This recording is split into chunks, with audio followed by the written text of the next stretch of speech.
সকল মই আজি আপোনালোকৰ মাজলৈ লৈ আহিছোঁ এটা মূলা শাকৰ ৰেচিপি। মূলা শাক আপোনালোকে খাই ভাল পায়নে বাৰু? মই কিন্তু বিৰাট ভাল পাওঁ। আপোনালোকেতো জানেই যে শাক স্বাস্থ্যৰ কাৰণে কিমান উপকাৰী। আমাৰ আহাৰৰ লগততো সেউজীয়া শাক পাচলি থাকিবই লাগে। গতিকে আজি মই শাক ভাজিম মূলা শাক। প্ৰথমে মূলা শাকখিনি ধুনীয়াকৈ বাছি ল'লোঁ, কাৰণ আপোনাৰ ঘৰুৱা হ'লে বেলেগ কথা বাৰু, আমাৰতো সকলো বজাৰৰ পৰা কিনাই আৰু। গতিকে বাছি ল'লোঁ ভালদৰে। এতিয়া তাৰমানে ইয়াতে এইটো বিশেষকৈ শাকত সকলোতকৈ ভয় লাগে যে চুলি ওলাব পাৰে, আৰু আমাৰ ইয়াৰে শাকত প্ৰায় খুব বেছি বালি ওলায়। গতিকে ধুনীয়াকৈ বাছি ল'লোঁ, আৰু এয়া কি পালোঁ, মই ঘাঁহ বন পালোঁ এক্সট্ৰা। বাকী এইখিনি ধুনীয়াকৈ চাফা কৰি বাছি ল'লোঁ। এতিয়া মই কি কৰিম, শাকখিনি এটা বাল্টিত 10 মিনিটমানৰ কাৰণে তিয়াই থৈ দিম এনেকৈ।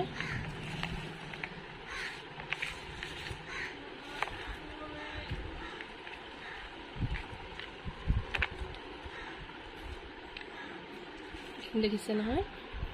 তাৰমানে কি হয়, এই শাকৰ এই উল্টা চাইডে যে এইফালে কিছুমান মানে পোকে বাহ লয় কেতিয়াবা, আৰু খুব গৰম বা বৰষুণ দিলে শাকবোৰৰ উল্টা চাইডে এনেকৈ পোকবিলাক এনেকৈ মানে ইয়াতে বাহ বান্ধে। গতিকে শাকখিনি এতিয়া মই 10 মিনিটমানৰ কাৰণে তিয়াই থৈ দিম, আৰু বীজাণুমুক্ত হ'বৰ কাৰণে এচামুচ, ডাঙৰ চামুচেৰে ইয়াত এচামুচ নিমখত এনেকৈ ধুনীয়াকৈ তিয়াই থৈ দিম।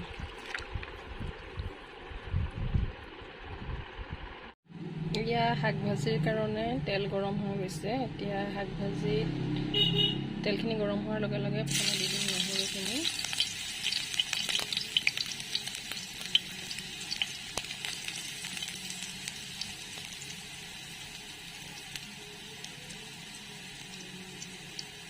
তাৰপিছত দি দিম কাটি থোৱা পিঁয়াজখিনি।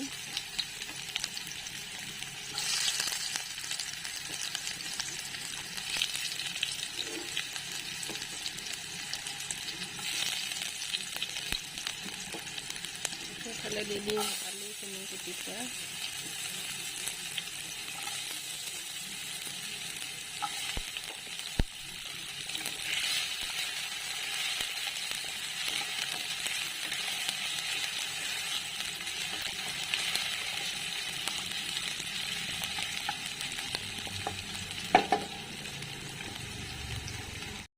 বন্ধু বান্ধৱীসকল, শাক ভাজি ৰেচিপিটো আজি দিয়াৰ এটা কাৰণ আছে।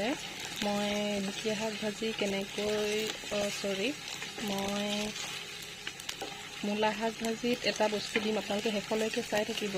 আৰু এতিয়া দি দিম কেঁচা বুট।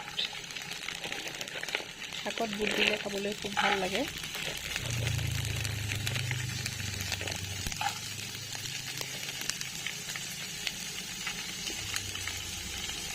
এতিয়া দি দিম অকণমান হালধি।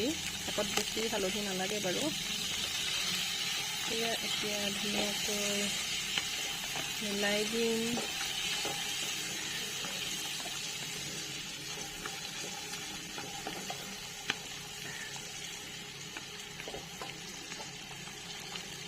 এতিয়া গেছৰ ফ্লেমটো ল' কৰি এইখিনি সিজিবলৈ দিম।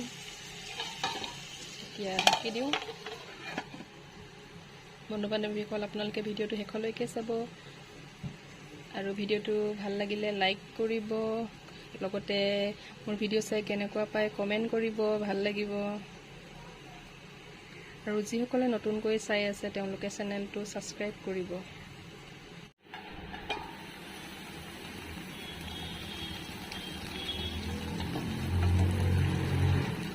এয়া আলু বুট এইখিনি ভাজি হৈ গৈছে। এতিয়া ইয়াতে দি দিম মই কাটি থোৱা মূলা শাকখিনি।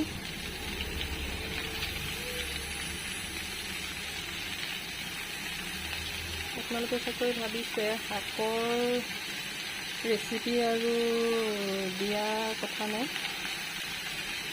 মই আপোনালোকক কৈছোঁ যে এটা কাৰণতহে মই শাকৰ ৰেচিপিটো দিলোঁ। আপোনালোকে চাব আৰু এনেকৈ বনাই খাব, খুব ভাল লাগিব। এতিয়া ধুনীয়াকৈ মিলাই দিম ভাজিখিনি।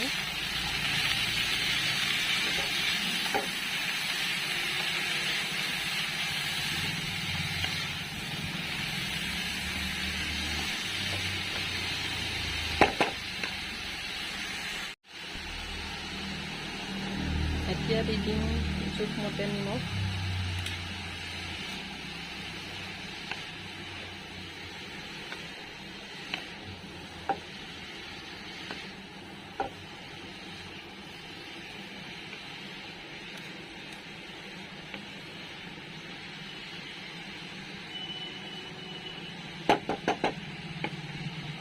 এতিয়া শাকখিনি সিজিবৰ কাৰণে ঢাকি দিম। আজি বিশেষকৈ মই ঢেৰুৱা শাকৰ ৰেচিপিটো দিয়াৰ মূল কাৰণটো হ'ল এইটো যে এয়া হ'ল দেখিছে নহয়, কাচুন্দি মানে জানেই আৰু আমাৰ অসমীয়াত খাৰলি বুলি কয়, যিটো সৰিয়হ আৰু নিমখ দি পেলাই এটা মানে চাটনি প্ৰস্তুত কৰা হয়। আমাৰ ইয়াত এইটো ৰেডিমেড কিনিবলৈ পোৱা যায়। এয়া এনেকৈ খুব ভাল লাগে খাই। যেনেকৈ এতিয়া মই কি কৰিম, ইয়াতে অলপমান খাৰলি ল'ম। এয়া আপোনালোকেও যদি খায়, বজাৰত বাৰু কিনিবলৈ পাবই, এইটো যিকোনো দোকানত কিনিবলৈ পাব, আপোনালোকে কিনি ল'ব। তাৰপিছত ইয়াতে মই অকণমান পানী এড কৰি দিম।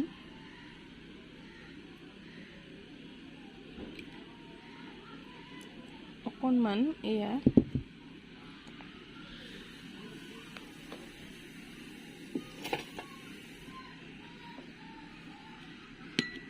তাৰপিছত এইখিনি এনেকৈ মিলাই দিম।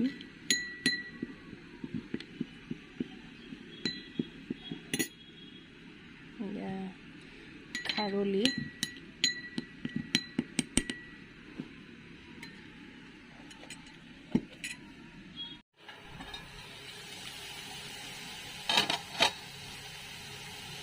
এয়া শাক ভাজি হৈ গৈছে। এতিয়া একদম শেষত এই খাৰলিখিনি এনেকৈ দি দিম।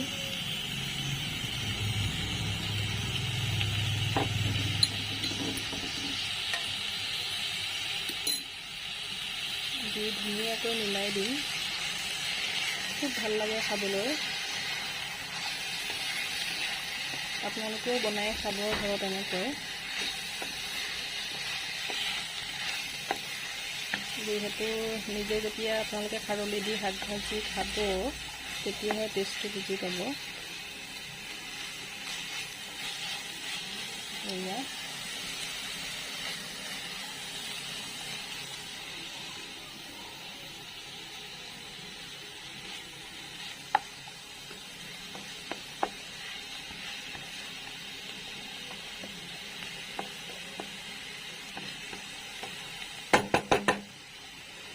ৰেডি হৈ গ'ল খাৰলিৰ সৈতে ঢেৰুৱা শাকৰ ভাজি, মানে মূলা শাকৰ ভাজি। বন্ধু বান্ধৱীসকল, ভিডিঅ'টো চোৱাৰ বাবে আপোনালোকক বহুত বহুত ধন্যবাদ।